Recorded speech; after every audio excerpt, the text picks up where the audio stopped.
Okay, so it kind of looks like we might have had a position, a chance to enter here again, but this is a hard one, man. This is like, so this is a 1 hour chart. This is off of one bar that we touched down and crossed over the 50 MA and this pivot line. It's not a very strong pullback either. So I don't know how I really feel about it, but I do think that we're still moving in the bullish direction. Let me see here. So we're coming up against this 200 EMA, and it's kind of stuffing us. We got the daily 50 EMA coming up as well, so that's going to be an interesting one, man. I don't really have a direction choice on this one. We barely got stopped out yesterday on this because we had some long tail candles right in here that stopped us all the way out here. But we did pick the right direction. That's what I do want you guys to understand, is we picked the right direction here. All right, let me keep moving. So no trade there. Euro JPY, not really. Might have been able to pick this, but the move wasn't like clean. And again, I've been kind of talking about this, how let me see if I can show you. We had a clear look on changing tides, like changing directions and going into a new situation, new trend or whatever. And you can't really see it on the daily. You can see it on the 4 hour though. So we're definitely trying to go higher. So what I mean by that, based on the charts, is we look for peaks and valleys. I've never done this before, so I'm gonna kind of try to draw it in.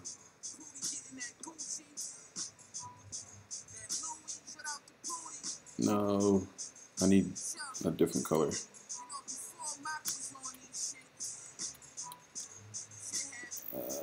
What did I do here? Give me a second, guys.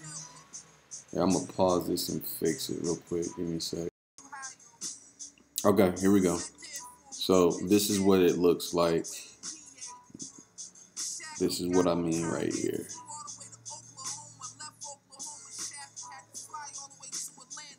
Let me see. There it goes. So what I just drew was kind of W look. So we came off of this. Let me go ahead and draw that in too. We came off of this. It's clearly a downtrend. Then we came into this look. And this is just something you train your eyes to do. It came down, so we're done with that trend. Okay, we had a pullback. Maybe it's going to keep going. No, we have a W pattern. Okay, we didn't push lower from this area is what this tells me. And then we came back up. Couldn't quite go high. We had a lower high, right? So it's lower than this one. And then we had a similar area, a little bit lower, where it couldn't get past. So now I'm feeling, okay, we're either going to go sideways or we're going to see what ends up happening next. So we had a higher high. So first we had a lower high, which means, okay, we might keep going lower. And this is lower high, is what I mean by that. But then we ended up having a higher high and another higher high. So now I feel like we're going into a new direction. And we also had a higher low. So that means higher low, higher than this one, higher than the previous. And now our next low will probably be somewhere in here. So I'll look for it to be like this. And then we'll have a higher high. You know what I mean? And this is the direction we're going. This is the first time I've drawn that. I like that. But anyways, that's what that would look like.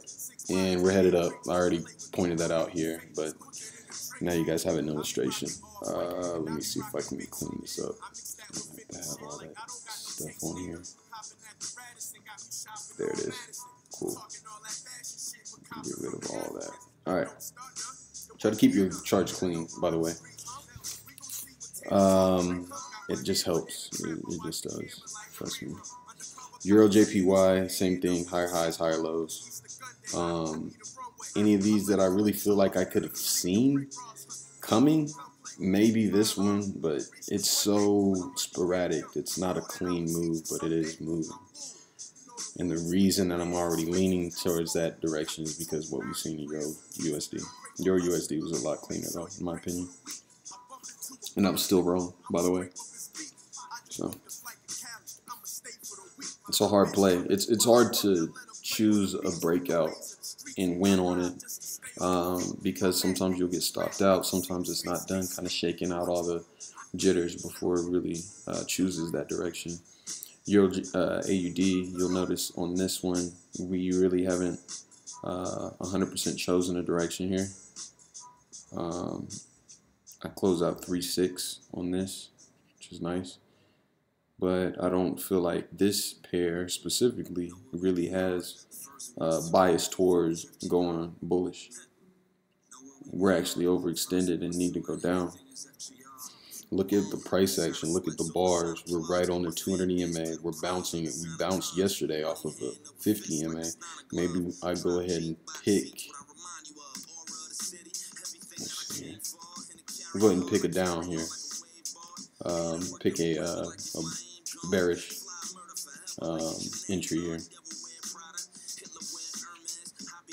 So there's an entry right here. This is a pullback, right? It went and then it went sideways, pulled back a little bit. It's not clean at all, but this could be the beginning of a move downwards, and I really like the MACD. MACD will tell you before the chart will tell you. You see this? So you notice that we have these 1, 2, those 2 lumps signify this, and then it kind of dropped down because there's another lump here being formed, looks like. So yeah, we jump in right here, and it would look something like this right there. And we're not going to be able to get a live one on this one, and that's fine. Again, we're seeing the fastball, learning to hit it right here, and then I would go as far as probably right in here. So 259 move on this.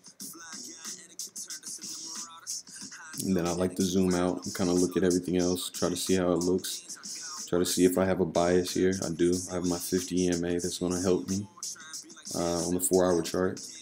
And then I don't have protection from the 50 EMA on this. It's not that, my stop's not that big. But I do have protection from baseline, which is that gray line right here. I don't know if you can see it on the playback, but yeah, that orange line that I just drew, that's what that is.